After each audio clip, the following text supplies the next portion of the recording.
Magandang araw, ako si Colleen Marie D. Marzan, ngunit maaari niyo akong tawagin Colleen na lang po. Ako ay 19 na taong gulang at ipinanganak ng ika-1 ng Enero, taong 2007. Ako po ay lumaki sa lugar ng puno ng kasaysayan, ang Intramuros, Maynila. Habang ang ibang tao ay nakikita ang Intramuros bilang mga lumang mga puno ng kasaysayan, ako naman po ay nakikita ko rito ang mga kwentong naging bahagi ng aking buhay. Dito ko natutong mangarap at bumangon sa buhay. Isa sa mga ipinagmamalaki ko ay ang paglaki sa lugar na ito. Marami sa aking mga alaala na nabuo sa sulok ng Intramuros. Mga simpleng paglalakad, pagpasok sa paaralan at mga pagkakataong kasama ko ang aking pamilya. Habang lumalaki ako, unti-unti ko ring nakikita ang sarili ko sa mga pangarap na gusto kong maabot. At kung may isang salita akong may lalarawan sa aking sarili, yun ay isang maging mapangarapin. Isa po akong tao na mahilig matuto, mahilig mag-explore, lalo na ng mga iba't ibang bagay at naniniwala ako na bawat araw ay pagkakataon upang mas maging mabuting bersyon tayo ng ating mga sarili. Mahilig din po akong gumawa ng mga creative outputs, masaya akong kumukuha ng mga litrato, mga videos at mag-design ng mga bagay-bagay tulad po ng mga events. Hilig ko rin pong umukit ng mga obra or magpintura. Minsan sapat na para sa akin ang simpleng paglalakad-lakad lamang upang makinig ng musika at magkaroon ng mga bagong inspirasyon. Bukod din sa pag-aaral ay ako rin po ay may personal na hilig at malaking bahagi rin po ng aking buhay ang paglilingkod sa simbahan. Ako po ay isang volunteer server sa Manila Cathedral. Dito ako natutong maging responsable, maging disiplinado, at higit sa lahat ay maglaan ng oras para sa paglilingkod sa simbahan at sa ating komunidad. Ako rin ay lumaki na maalagain sa mga hayop at marami na kaming naging alaga mula sa aking pagtanda at sa kasalukuyan po ay kasama namin ang aming 5 alaga. Mayroon pa po kaming 3 aso, si Lucky, Shadow at Tanggol. At ang 2 po naming aso na si Ada at Raya. Para sa mga ibang tao, simpleng hayop lamang sila na inaalagaan. Pero para sa akin po, sila na rin ay naging bahagi ng aming pamilya. Sila yung nagbibigay sa amin ng saya sa bahay, lalo na kapag nakakapagod ang araw po minsan. Mahalaga rin sa akin ang aking mga kaibigan.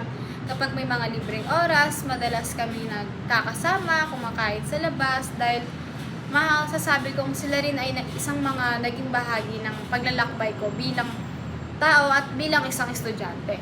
Ngunit mayroon din mga pagkakataon na mas pinipili ko pong mas may self-time. Lalo na pag malungkot po dahil gusto kong magkaroon ng sariling pagdinilay at mag-isip-isip at balakin ang mga pangarap na nais kong maabot in the future. Ngayon naman po dumako tayo sa aking pamilya. Sinasabi nila na hindi natin pinipili ang ating pamilya, ngunit sila ang unang nagturo sa atin kung papaano mabuhay. Kami po ay may 5 miyembro. Ang aking ina na si Doralina Marzan. Siya po ay isang licensed midwifery. Nang ako'y pinanganak, pinili niyang ihinto ang kanyang propesyon upang alagaan kami at kalaunan ay nagdedegosyo para sa aming pamilya. Doon ko nakita ang tunay na sakripisyo ng isang ina. Ang aking ama naman po na si Belmore A. Marzan, noong kabataan siya po mahilig mag-basketball at varsity noon sa University of the East Manila. Siya po ay kasalukuyan nagkatrabaho ngayon as company collector. At masasabi kong tahimik man po ang mga ama, pero ipinapakita nila ang pagmamahal sa pamamagitan ng sipag. Ako rin po ay mayroong 2 kapatid na si Juliana A. Mard, ang aming bunso. Siya po ay grade 7 sa Manila High School, kung saan din po ako nag-high school. At ang aming panganay na si Ate Kiana Zandra Di Marzan, na nag-aaral sa pamantasan ng lungsod ng Maynila na kumukuha ng major in economics. Naman po ang pangalawa sa aming magkapatid or tinatawag po nilang middle child. Hindi man perpekto ang aming pamilya, pero palagi kami nagtutulungan. May mga di naman may iwasan ng mga tampuhan, Pagod, ngunit mas nangingibabaw ang pagmamahalan pagdating sa pamilya.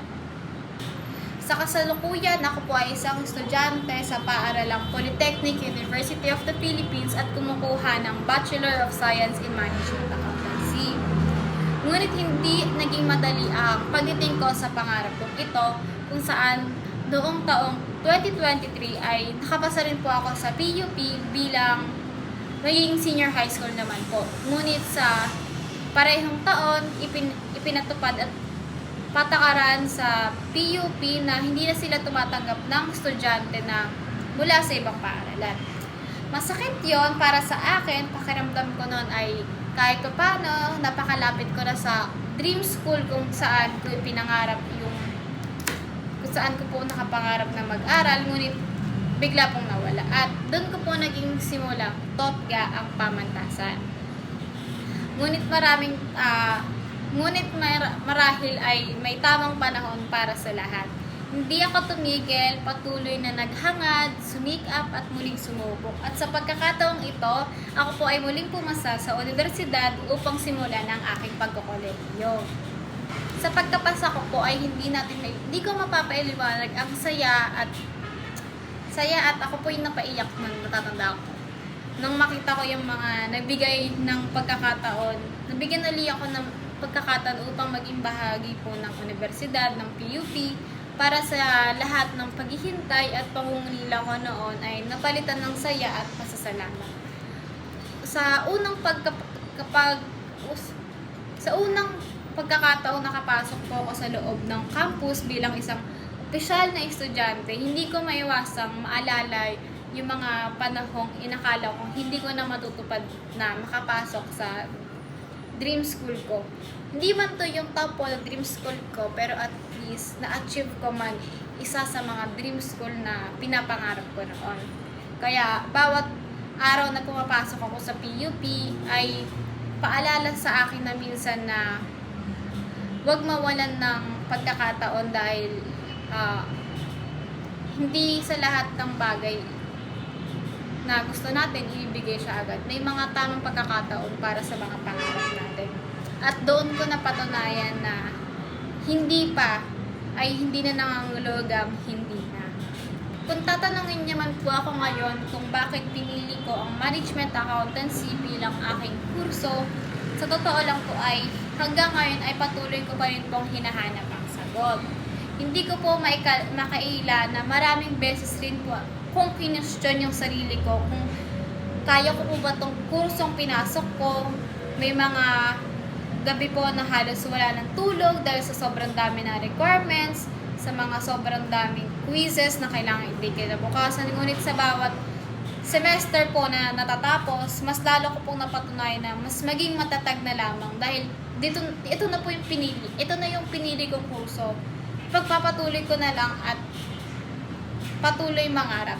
Kasi nakikita ko po sa sarili ko nun ay maging isang engineer o kaya naman po ay architecture dahil ako po ay mahilig sa math, mahilig lumikha at mahilig mag-isip ng mga bagong idea. Pero kung iisipin man po natin, hindi tayo dinadala ng buhay sa direksyon na gusto natin, pero dinadala tayo sa direksyon kung saan kailangan natin.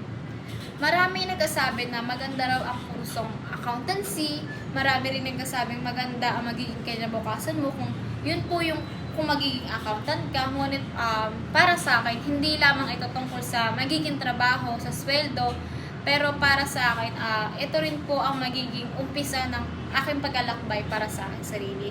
Habang tumatagal naman po ay natututo akong mas maging disiplinado, mas responsable at mas matyaga sa kursong aking napili. Hindi man madali ang bawat araw sa pag-take ko bilang isang first year ng management accountancy, pero alam ko, ayun lang naman po ay bawat alam ko naman po yun ay bawat hamon ay bahagi ng proseso. Unti-unti ko rin naman pong kahit paano natututunang mahalin ang aking kursong pinatahak. Kung tatanungin kung sino po si Colleen Marie, ay siya po ay isang taong malikhain, malapit ang puso, di lamang sa mga tao, kundi sa Diyos at sa kalikasan, at Mahal ko rin pong maglakbay sa mga bagong lugar. Isa rin po sa mga paborito kong asignatura ay matematika at nasisiyahan akong lutasin ang mga numerical problems po. Palagi po akong bukas para sa pag-explore ng mga bagong karanasan dahil alam ko po sa sarili ko, yun yung mga oportunidad na makakatulong sa akin bilang isang tao at paglago ko bilang isang tao. Nasabi ko naman po kanina na ang mga bagay na kinagigiliwan ko po ay ang mga pagkuha ng mga larawan, pag-take ng mga videos, at paggawa ng mga iba't ibang creative projects. Masaya po akong gawing realidad ang mga simpleng ideya sa pamamagitan ng aking pagiging malikhain. Patuloy rin po akong natututo sa mga bagong kasanayan, lalo na sa mga maaari ko pang magamit sa aking pag-aaral, sa future na trabaho at sa aking hinaharap. Kapag may mga libreng oras po ako, madalas akong gumawa ng mga designs, magsagot ng mga mathematical problems, lalo na po ang mga sudoku, lalo na ang mga maaari kong mahilig din po akong bumisita sa mga kaibigan ko, makipaglaro o mga simpleng, sa ngayon po mas pinipili ko mga simpleng bagay tulad ng paglalakad, pag-jogging at exercise na rin po para sa aking sarili dahil higit sa lahat, isa po akong taong hindi natatakot na magsimulang muli kapag kinakailangan dahil hindi naman po lahat ng buhay natin ay perpekto. Marami rin pong mga pagkukulang, marami rin po tayong mga kailangang bagay na matutunan, ngunit naniniwala po ako na sa bawat pagkakamali, sa bawat pagsimula ay bahagi ng paglago at pag-unlad natin bilang isang tao na for the future, yun po yung magiging reference natin sa sarili natin para maging maunlad na tao. Naniniwala ako na walang nangyayari dahil walang dahilan. Dahil marahil ay inilagay ako ng Diyos sa kurusong ito dahil meron siyang layunin na gampanin para sa akin. Maaari rin po ito ang daan para sa mga aking pangarap o marahil ay isa lamang itong hakbang upang ihanda ako sa mga magagandang pagkakataon sa hinaharap. Ano man po ang maging resulta, mas pipiliin ko magtiwala sa aking sarili, sa Diyos, dahil alam kong ang mga pangarap ay hindi lamang naaabot sa paggamit ng talino, naaabot din ito sa lamang ang pananampalataya at sipag at tiyaga. Sabi po nila, everything happens for a reason. Dahil marahil ang mga panalangin ko ay minsan lamang minsan kong binubulong sa Diyos ay unti-unti kong nabubuhay ngayon dahil ako si Colleen, ako ay anak, isang kapatid, kaibigan at estudyante at isang taong patuloy na nangangarap. Hindi ko alam kung anong naghihintay sa akin in the future, ngunit ang alam kong kasiguraduhan sa aking sarili ay patuloy po akong mangangarap. Patuloy po akong magsisikap at patuloy kong haharapin ang mga bawat hamon.